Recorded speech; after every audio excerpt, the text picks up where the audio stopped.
आणि या संपूर्ण प्रकरणावरती या संपूर्ण आंदोलनाची आणखी माहिती घेण्यासाठी आपण जाऊयात नाशिकमध्ये सागर वैद्य आपल्यासोबत आहेत। सागर, नाशिकमध्ये आज काय स्थिती आहे? आंदोलन कुठल्या दिशेने जाते?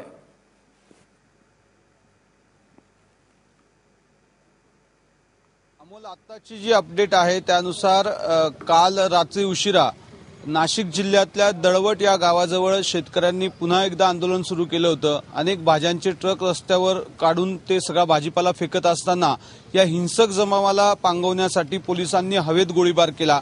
त्यानंतर पांडाणे म्हणून एक गाव आहे दिंडोरी रस्त्यावर, या ठिकाणी सुद्धा शेतकरी आक्रमक झालेले होते, तिथे सुद्धा पोलिसांनी लाठीचार्ज केला। काल दिवसभरातल्या या दोन सर्वात महत्त्वाच्या आंदोलनाच्या घटना आहेत।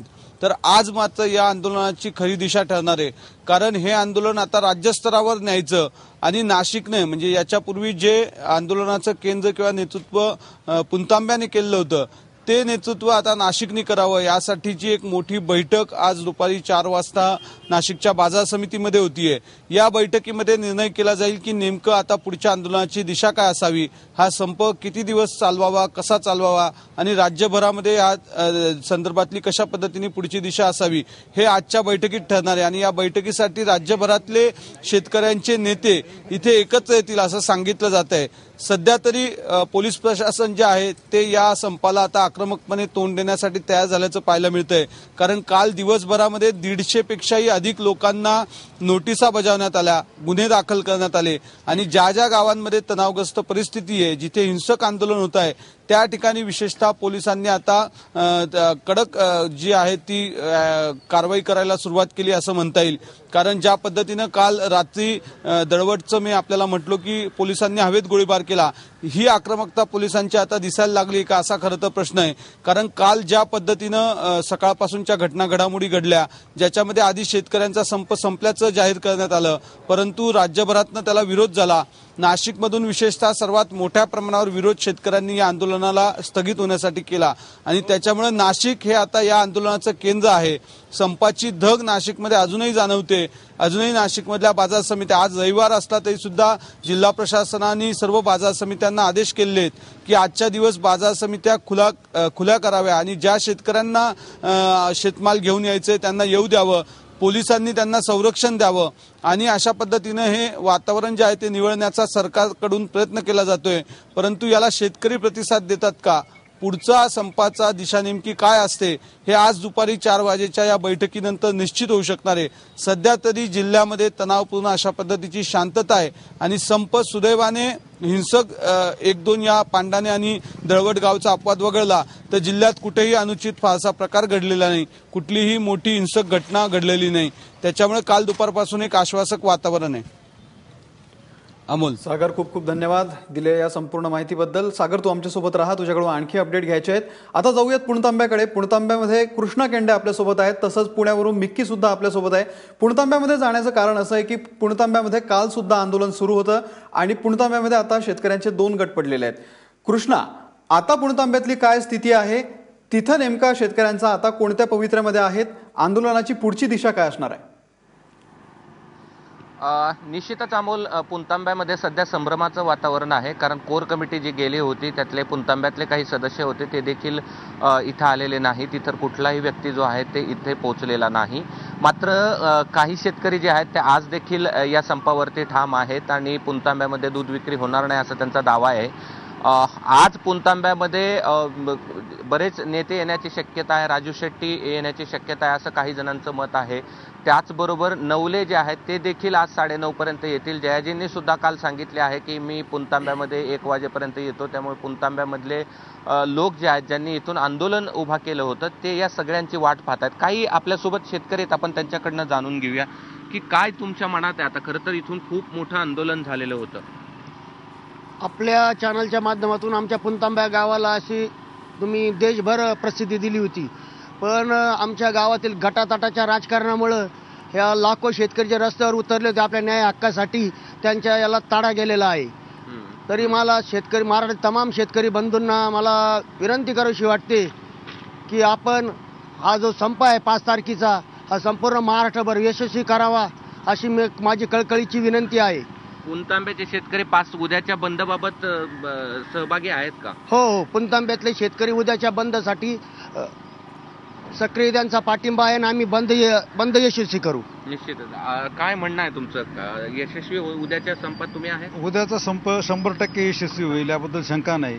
आणि मी आपल्या माध्यमातून एक विचारू इच्छितो की जे सदस्य गेले होते त्यात फक्त पुणतांब्याचा एकच जण होता, परंतु सगळ्या महाराष्ट्रात पुणतांब्याच्या लोकांनी असं केलं, पुणतांब्याच्या लोकांनी असं केलं, असं होतंय.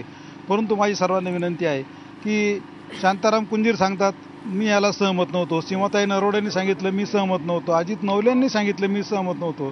तर आपल्या माध्यमातून जर आम्हाला ही माहिती मिळाली तर बरं होईल की कोर कमिटीतल्या कोणत्या सदस्यांनी मुख्यमंत्र्यांच्या मागणीला पाठिंबा दिला आणि कोणाच्या म्हणण्याप्रमाणे हा संप मागे घेतला गेला त्यांची नावं द्यावीत.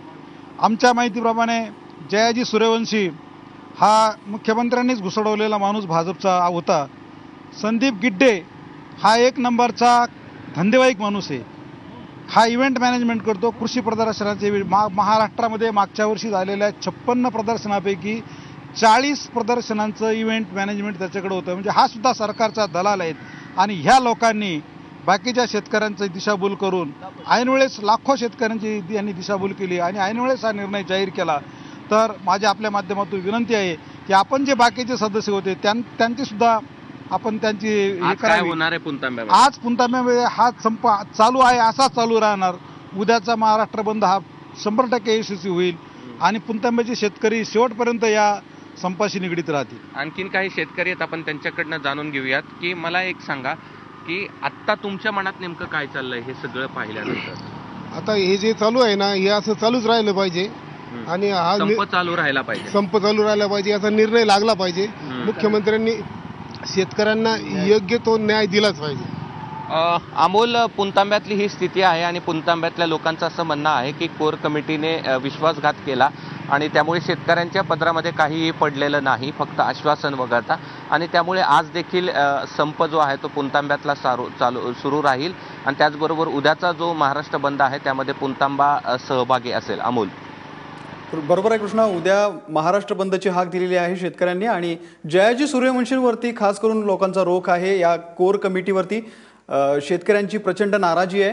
पुण्यामध्ये जाऊयात. मिक्की आपल्यासोबत आहेत. मिक्की, आज बाजार समितीमध्ये मोठ्या प्रमाणावरती भाजीपाल्याची आवक झाल्याचं कळत आहे. नेमकं काय चित्र आहे तिथं?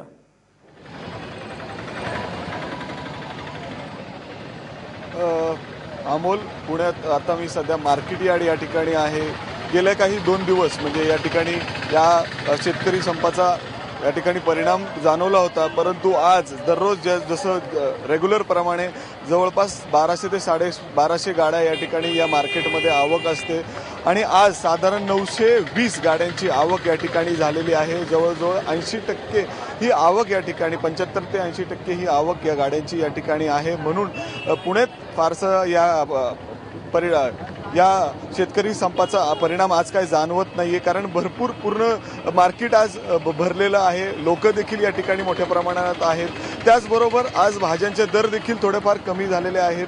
जशी मेथीची गड्डी जवळपास 40 रुपयेपर्यंत गेलेली होती ती आज परत एकदा 15 ते 20 रुपयेपर्यंत आलेली आहे. कोथिंबीरची गड्डी असेल ती देखील 35 ते 40 रुपयाच्या दरम्यान आलेली आहे. अशा प्रकारे आज आवक मोठ्या प्रमाणात वाढलेली आहे. त्याचबरोबर दुधाची आवक होती ती देखील पुण्यात काही प्रमाणात आता मिळतंय दूध. असं नाही की लोकांना रांगामध्ये उभं राहावं लागतंय. त्याप्रमाणे त्या तुलनेत आता आज पुण्यात देखील मोठ्या प्रमाणात दूध देखील पोचलेलं आहे. त्याचबरोबर आता मार्केट यार्डच्या बाहेर पोलीस बंदोबस्त देखील आहे आणि या ठिकाणी मोठ्या प्रमाणात आवक आहे. शेतकऱ्यांच्या संपाचा जास्त परिणाम या ठिकाणी आज पुण्यामध्ये दिसून येत नाहीये. पुण्यासाठी थोडीशी दिलासादायक बातमी आहे. मिक्की, खूप खूप धन्यवाद तू दिलेल्या या संपूर्ण माहितीबद्दल. तसंच नाशिकमधून सागर आपल्यासोबत होता आणि पुणतांब्यातून अर्थातच सगळ्या महत्त्वाचे अपडेट कृष्णा आपल्याला देत होता. तुम्हा तिघांचेही खूप खूप धन्यवाद. तुमच्याकडून या संपूर्ण आंदोलनाचे ताजे अपडेट आम्ही घेत राहू.